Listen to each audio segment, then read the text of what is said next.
Okay, as mentioned in my recent video about Guardians of the Galaxy, the role-playing-ish adventure action kind of game, I mentioned about there being a lot of references, so here they are. There are some things that aren't even going to be familiar to me that you could let me know about. There were lots of other things throughout the game, but this is just primarily what turned up in his home. The original Chewbacca figure from the first line of Star Wars merchandise. But yeah, let's get into it. Look at that, that's a ghetto blaster. You paid cassettes on it, and yeah, it was pretty cool. He's got a Pac-Man cake. I think we can all see that that's exactly what that is. It's a really awesome cake. Great cake idea, actually. Okay, so we got some board games here. You'll see the top one there is Hero Chase. That is basically a version of Hero Quest. Which was, again, another kind of introductory kind of game into the world of things like RPG and Warhammer. It's actually one I've been meaning to pick up. I played it at a friend's house once, always wanted a copy myself, never got around to it. And it's got, instead of MB games, it's got WA games. To me, the game Goodies and Baddies looks like it could be another board game, Battle Masters. Moonspell, I'm not familiar with. That's one you can probably tell me about if you want. Okay, moving on. The book there, Animal Graveyard, I'm not entirely sure if it is intentional, but I'm thinking that might be Pet Sematary, which is a Stephen King novel. And look, a little touch there. This isn't an Easter egg, but look, the fridge. If you know about the fridge door on the Milano, that's a little nod to that. It should have been an achievement for closing that. There's a sign on his wall there as you come in the room saying, "Beware of raccoon." That's not so much a reference, it's just a nod to Rocket. We have collectible cards there, skateboard, Rubik's Cube, Death Trap Dungeon. Now that's an actual book by Ian Livingstone.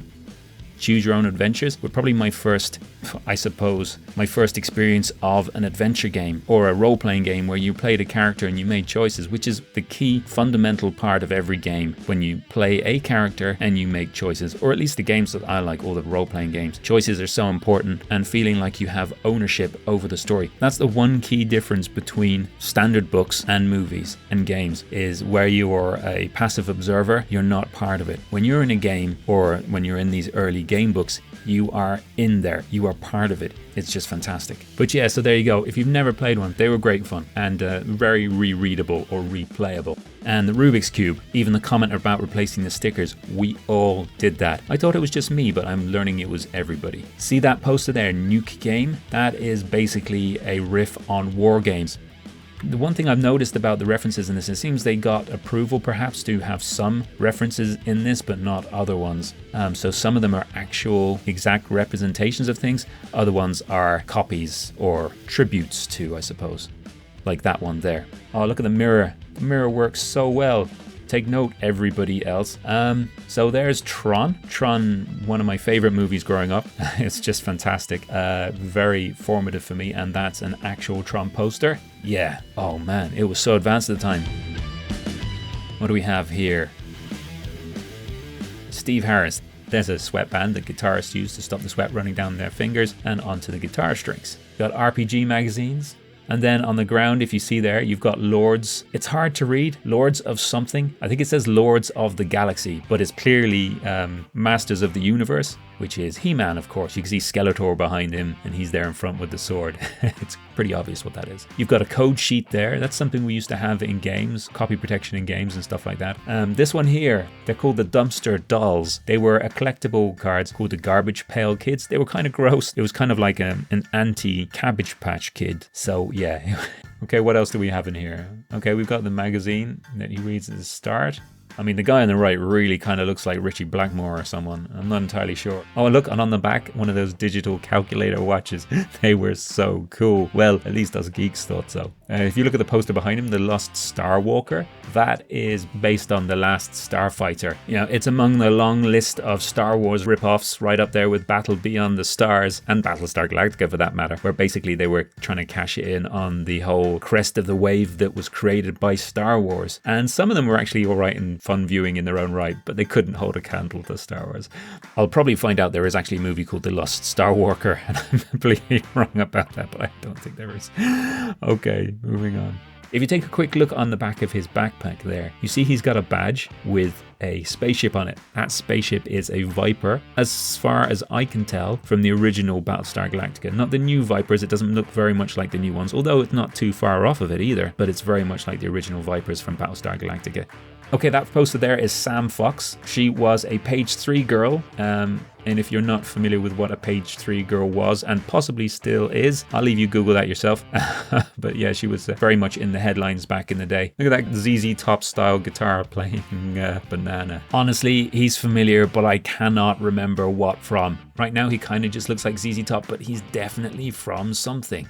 I'm just going to leave that one out there. I'm sure you could find out. If you look at the robot up there, that is actually a robot from my childhood. Not one I had, but one I'm familiar with. There were several different robots from like Tomy. There was one called the Omnibot, and there was a Smart Bot. There was all kinds of different ones. But the one that I think it looks most like to me, apart from the head, which is slightly more squished, is the Tomy Omnibot 2000. In fact, I would go out on my way to say that's exactly what that one is supposed to be. So there you go. That's an actual toy. Okay, we've got a traffic cone and a football. I think we know what they are. Star-Lord. We're familiar with who Star-Lord is. We got comics there. We got all kinds of paper airplanes, and we've got the game. But look, one of my favorite things are these up here. They are Zoids. I don't recognize the one on the right, but I had the one on the left. And it wasn't quite the same. Mine was grey and dark, kind of a navy bluey black color. It didn't have the yellow accents, and he is Zoidzilla. Basically, they were robots that you built, and they had kind of just mechanical legs and arms, and they could walk forward, and you could kind of make them fight. But it was pretty much just turn one robot on, point it towards another one, turn that one on, and have them push against each other until one of them fell over. But we loved it. I miss Zoids. Okay, we got pictures of moon landing there and a bunch of model kits. Airfix, another thing I used to love. Great stuff. Fur things. There's absolutely only one thing this could be. Gremlins. And look at that poster, Caves and Creatures. Well, that's clearly Dungeons and Dragons for sure. And again, Moonspell up the top there. I really should Google that one, but yeah. You got Iron Maiden there. Great stuff. If we go into this room here, there's the computer. That was before they were as fun as they are now, and they pretty much had maybe a couple of games on them, but for the most part, the computers were for working. But there you go. So, yeah, there's just a few references from within the house that you may or may not have known were actual things, not just filler to make the game look more rich. Yeah, that was a bit different, wasn't it? I hope you enjoyed it. The game is great fun. I really enjoyed it. I would highly recommend playing it if you haven't. I think it's even on PlayStation Plus Extra, so wouldn't cost you much to give it a shot. Anyway, listen, if you saw anything that I didn't in his house, then yeah, let me know in the comments below and we'll have a chat. And thanks for watching. Take care. See you in my next video. Bye.